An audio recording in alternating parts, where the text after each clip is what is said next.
Hey everybody, Joe Joseph here for thedailysheeple.com, and this is your news shot. So Tech Dirt has a piece. ATF ran illegal mixed money slush funds for years with zero oversight, auditing, or punishment. Now, I know a lot of you are surprised out there, but it was way illegal what the ATF was doing, and absolutely no accountability whatsoever so far. Listen to this. It says the ATF isn't restrained by oversight. It's hardly restrained at all.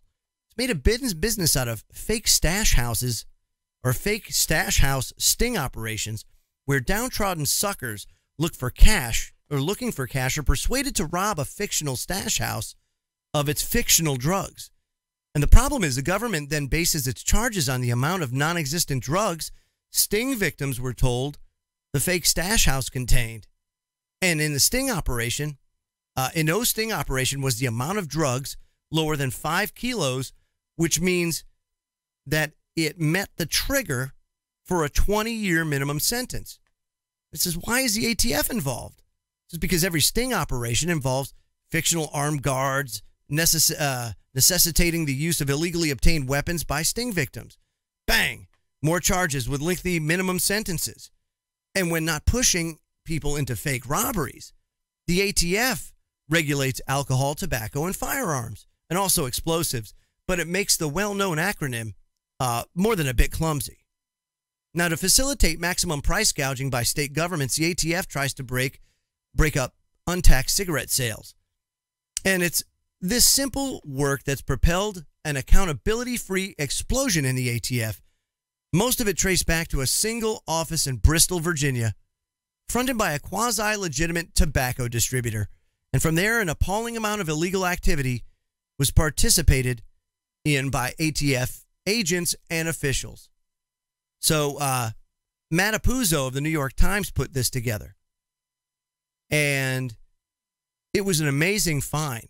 And as Apuzzo puts it, the operation began as a way to bust black market cigarette sales, but it ended up as something much more sinister. An ATF slush fund that mixed public and private money with zero oversight or statutory authority. If any agent needed anything from the vending machines with cameras in them to credit cards for unquestioned expenses, they went to Bristol. And it was done in the government's name, but plenty of agents personally profited from the operation. I mean, that's huge. And as the money mixed, the spending increased. So ATF officials in Washington sent agents to Bristol to obtain equipment, supplies, and spending money in order to bypass red tape. So many vehicles were requisitioned through Bristol, the office had to set up its own leasing company. Hotel bills and gas alone ran nearly $25,000 a month, and yet the DOJ never looked into the ATF's operation or its incredible amount of spending. Now, with public and private funds overlapping, it would have been a nightmare to audit.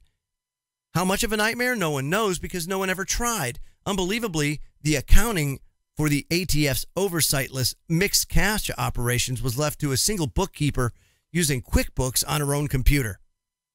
Yeah. Now, as part of the sting, 2 informants helped pad the ATF secret account by purchasing cigarettes directly from U.S. Tobacco at $3 a carton and selling them back to the ATF for $17 a carton.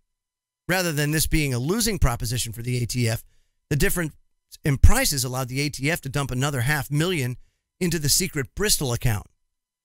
So they're doing exactly what they arrest people for. That's what the ATF's doing. You know, and in government's not supposed to turn a profit. You know, that's not how it's supposed to work. And it just goes to show you just how shady these government agencies are and just how far they'll go to vilify people and put them in prison. It's amazing.